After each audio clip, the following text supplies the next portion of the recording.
جب تک قانون پر ہم عمل کریں. قانون پر اگر ہم عمل کرنا چھوڑ دیں گے تو قانون کی حفاظت نہیں ہوگی.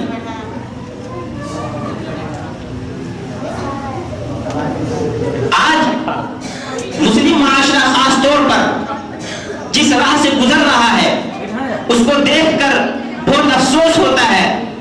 آج ہمارا مسلم معاشرہ ارتداد کی ڈگر پر ہے.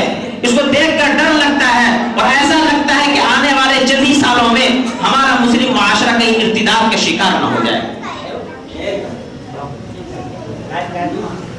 ہمیں اپنے آنے والی نسلوں کی فکر کرنی ہے. ہمیں اپنے آنے والی نسلوں کے بارے میں سوچنا ہے کہ کس طریقے سے ہمیں اپنا ایمان بچایا جائے, کس طرح سے ہمیں اپنے ایمان کا تحفظ کرنا ہے, اپنی شریعت کا تحفظ کرنا ہے اور اپنے ایمان پر جمے رہنا ہے. یہ ہمیں سوچنا پڑے گا, سر جوڑ کر بیٹھنا پڑے گا. جس طرح ہم اپنے گھر کی حفاظت کرتے ہیں, اپنے بیوی بچوں کی حفاظت کرتے ہیں, اپنے مال کی حفاظت کرتے ہیں, اسی طریقے سے ہمارے اوپر یہ اولین فرض ہے کہ ہم اپنی ایمان کی حفاظت کریں.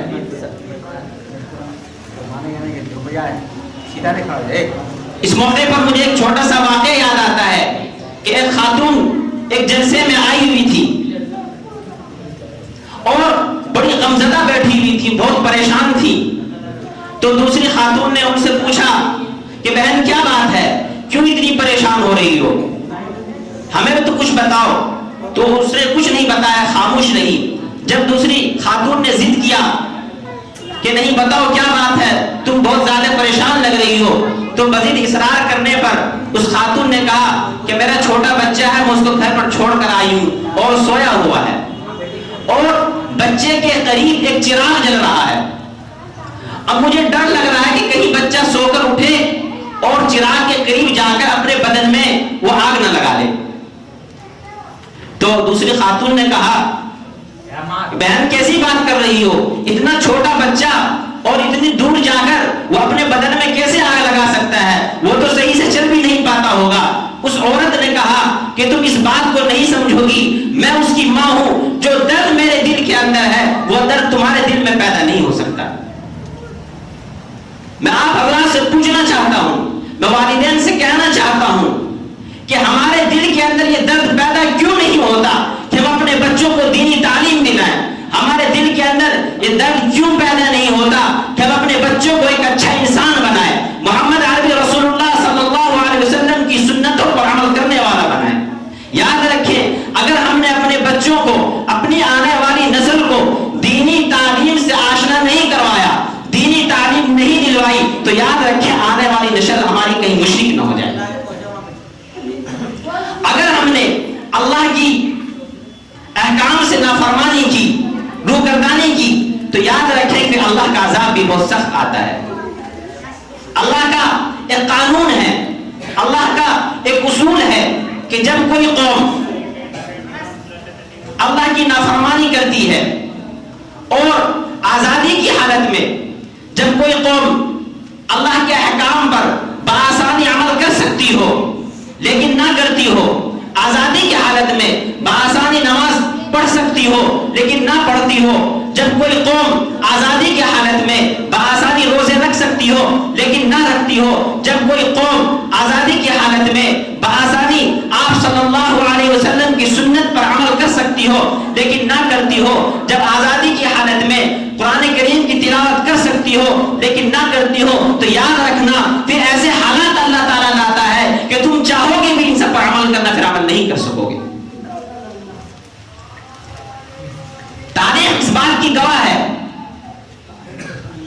اسپین کے اندر مسلمانوں کی 800 سالہ حکومت رہی, لیکن وہ چند مہینوں میں یوں ہی اڑ گئی, چونکہ وہاں کے مسلمانوں نے اپنے دین کا, اپنے ایمان کا اور اپنے قانون کا تحفظ نہیں کیا.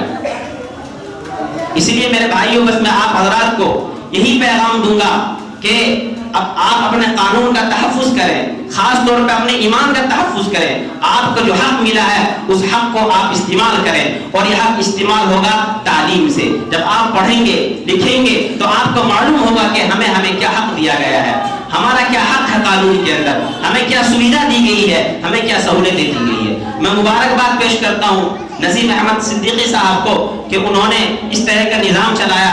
جب میں یہاں اس سے پہلے آیا تھا تو یہ مکتب یہ ادارہ مدت رضاعت میں تھا۔ اب الحمدللہ جوانی کی دہلیز پر قدم رکھ چکا ہے اور بہت مضبوط ہو چکا ہے۔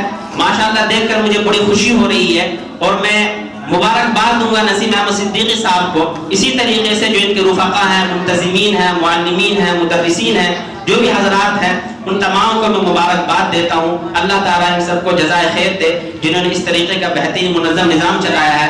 آج تقریباً الحمدللہ مکتب میں اور مدرسے میں 150-250 طلبہ ہوں گے تقریباً، الحمدللہ پڑھ رہے ہیں۔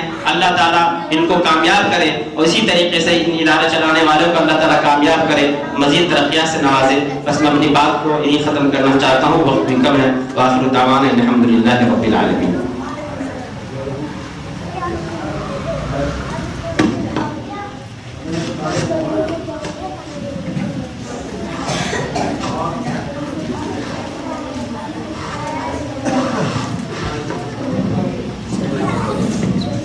کہاں ہیں آج وہ شمع وطن کے پروانے، کہاں ہیں آج وہ شمع وطن کے پروانے، بنے ہیں آج حقیقت انہی کے افسانے۔